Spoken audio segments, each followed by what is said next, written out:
It's a story we've heard far too many times of unarmed black men and women killed by police, and no one ultimately held responsible. Stephon Clark was shot and killed in his grandmother's backyard when police mistook his phone for a gun. The DA there decided no one should be charged. Terrence Crutcher was shot and killed when police thought he was reaching for a gun, although he didn't have one. The jury found the officer not guilty of manslaughter. Michael Brown, of course, had no weapon and was shot 6 times, yet a grand jury decided not to indict. Tanisha Anderson died in police custody after an officer kneeled on her back. Another grand jury decided no charges. And Tamir Rice was just 12 years old when he was shot and killed while holding a toy gun. Again, nothing from a grand jury. And now Eric Garner, who died after famously telling officers repeatedly that he could not breathe as they held him on the ground, one using a chokehold. A death the medical examiner ruled a homicide. Yet still, New York prosecutors, and as of yesterday, the U.S. Justice Department decided not to bring charges.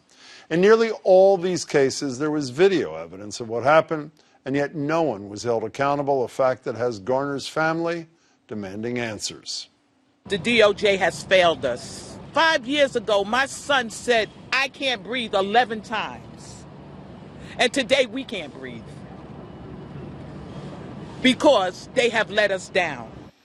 With all these cases, a lot of families are feeling let down by the justice system, and there are many more we didn't list. So what's the effect of all this on young black men and women, the public, and even police officers in general? Joining me to discuss are Michael Curry, he's former president of the Boston NAACP. He's now chair of the National NAACP Advocacy and Policy Committee. Michael, it's good to see you. Good to be here. Rahsaan Hall is the director of the ACLU of Massachusetts Racial Justice Program. Rahsaan, good to see you, too. Failure of the state and then the feds to bring charges against the cop who choked Eric Garner to death.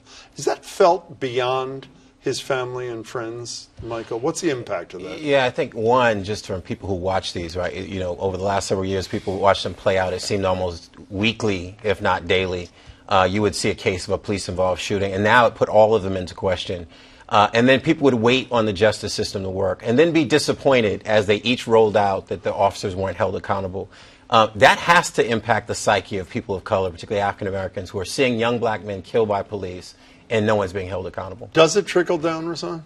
Absolutely. Like Mike mentioned, the psychic impact that it has on communities, because we are consistently told that we should trust in the system and believe in the system and that justice is blind and fair. But then when you look at these instances where people are killed and there is video proof of how it happened and why it happened, and there's nothing that gets done about it, it's unfair. Speaking of video proof, we're not one of those shows that puts things like this on a loop and plays them nonstop, but I think it's important to this discussion. You've seen this video before.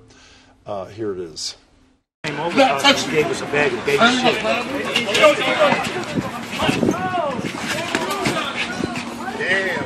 Damn, buddy. I can't breathe. I can't breathe. I can't breathe. I can't breathe. I can't breathe. I can't breathe. I can't breathe. You know, and one of the worst, in a horrible irony here, the guy who took the video on other charges was sentenced to 4 years in jail, and as we said, the cop so far, no charges from anyone. Why were there no charges in this case, Mike? Well, you know, Rahsaan does his work with the ACLU, and I just think it's an interesting conversation he and I have both had, that the threshold to hold a cop accountable for the violation of rights and the murder of a person, but particularly people of color, has always been high. You have to show certain things. One is the perception, if it's a shooting case, is from the reasonable perception of an officer at the scene. And that's really subjective, right? Then you have in this case... Well, but things are, in virtually any case, there's subjective factors. There's got to be intent on the part of not just the cop, but a civilian that does something horrible to somebody else. So juries are able, and grand juries and other juries are able to determine that in other cases. So what it does is, because the threshold is so high to hold them accountable, and there's such a deference to police officers, what happens is they don't even get charged, one. So I think a very small percentage of them ever even get charged. Then of those, only half of them even get convicted. I think the statistic is half of those who commit the crimes that are clear even get charged or convicted. And I'm probably messing that up, but just very few get charged and convicted compared to civilians. Why is it so hard? Is he right? Is that it? He is. I mean, I'd like to talk about what one of my colleagues at the ACLU, Matt Siegel, lifts up, is this concept of the architecture of policing, this jurisprudential precedent that the Supreme Court has established that makes the framework for how policing happens, that establishes this reasonable person standard in the law that justifies the behavior and actions of police, and then qualified immunity that excuses them from a lot of their conduct and behavior. And then you layer on top of that racial bias, racism, or at the very least implicit bias, and it's hard to ever overcome those things. When you mention racial bias or implicit bias, you know, we're in an era where virtually everything that happens is blamed on a Donald Trump or a Bill Barr, his Attorney General. Loretta Lynch, who ended up being the Attorney General, was the U.S. Attorney in this case when this all happened, and she thought no charges should be brought. So this is sort of a broad spectrum of criminal justice leaders. It is, but I also think it's systemic of how structural racism and white supremacy function, that even black people can participate in it. And when you have a system of oppression which is embodied in policing, you'll have people who are aligned with policing as a part of their work. When she was the U.S. Attorney for Eastern District of New York, she worked regularly with law enforcement in New York. And so that informs that perspective of as well, because Eric Holder, her predecessor, felt that it should go forward. And by the way, she was ultimately convinced, from what I understand, when she became the the Attorney General, even though she wasn't at first there, by one of the people who works with her, there should be charges. And I think it's important to talk about, as Rahsaan touched on it, it doesn't matter whether it's Marilyn Mosby in Maryland or even our new DA here, Rachel Rollins. The system makes it difficult to bring charges against officers. So you can have a conscious a district attorney, U.S. attorney, attorney general that wants to bring these charges. But then there's a challenge with even bringing the charges, because it is very deferential to police officers in these cases. You know, we're talking about one side of this thing, but, you know, it took, I don't know, 13 months, whatever it took for a video to finally be released in Chicago of Laquan McDonald. And we all remember what the testimony of the police was, which was he was coming at us. I think it was with a knife. He was coming at us. And as soon as we saw the video, which I think was the function of a Freedom of Information request. I'm not sure. The mayor was not releasing it at the time. We saw not only was he not approaching them, he was walking away. And in that case, as you both know, Van Dyke, the cop, was convicted. Does that help temper? Disappointment is too weak a word.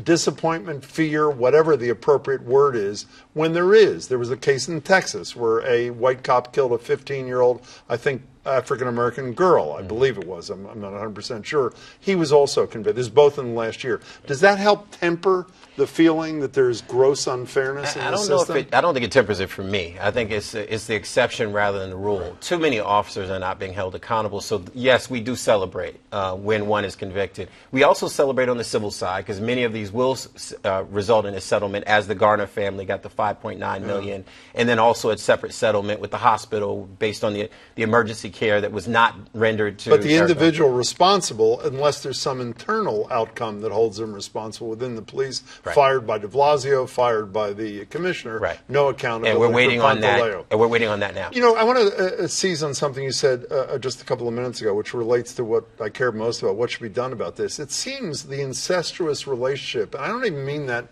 in his horrible way, it's a poor choice of words. The close relationship, the intimate daily working relationship that a DA, that a cop, a prosecutor, they have with each other, isn't part of the solution here for independent prosecutors. You know, when I think about the DJ Henry case, and his parents have been here probably a dozen times, when we heard about what that DA did not bring before the grand jury, when we heard after no charges were not only brought on the state level, but on by the federal Department of Justice under Barack Obama, I should say, the cop was awarded Police Officer of the Year by the local union. Isn't the first step to demand that there be independent prosecutors in these cases, not to assume that there'll be bias, but to suggest that pressure of a relationship be taken away. I mean, I think that's a remedial step to work around the edges. I think what really gets at the core, and yes, that should happen, but what gets at the core is the nature of policing itself and the way that policing happens.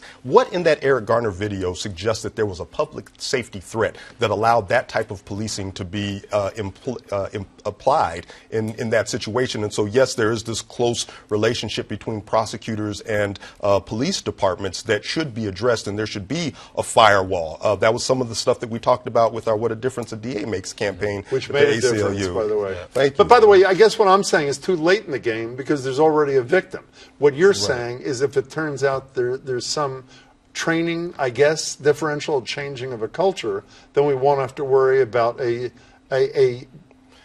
dead individual. Exactly. The training and the culture, the change. Here's an individual who played judge, jury, and executioner of an individual for selling loose cigarettes, when we as a society should be playing judge, jury, and executioner of the underlying conditions that would lead to someone looking for an alternative source By of the way, income. Matt Taibbi wrote a book, I Can't Breathe, about this whole thing, talked about not only was he just selling individual cigarettes, the reason the cops went after them is because there are expensive condos across the street where people were upset that he was, damaging the feel of the neighborhood. Is he on to a solution? He is. I think one. There's so many facets of this to work on. I mean, ultimately, from a policy standpoint, we need to look at how we protect officers, right? Someone said to me once, they said, police officers do God's work, but many of them are doing it the devil's way, right? Is we need to have a conversation about bad cops, because police officers and police departments will tell you they can't even get rid of bad cops, even when they recognize that they have bad cops. Which taint the good cops, by the way, when they're allowed to stay. And society has this protection that we put around them, that we can't have an honest conversation about bad cops who are doing the jobs the wrong way and being discriminatory when they're out on our streets. We got to go. Rahsaan, it's good to see you. Thanks so much for your time. I appreciate you, Michael, as always.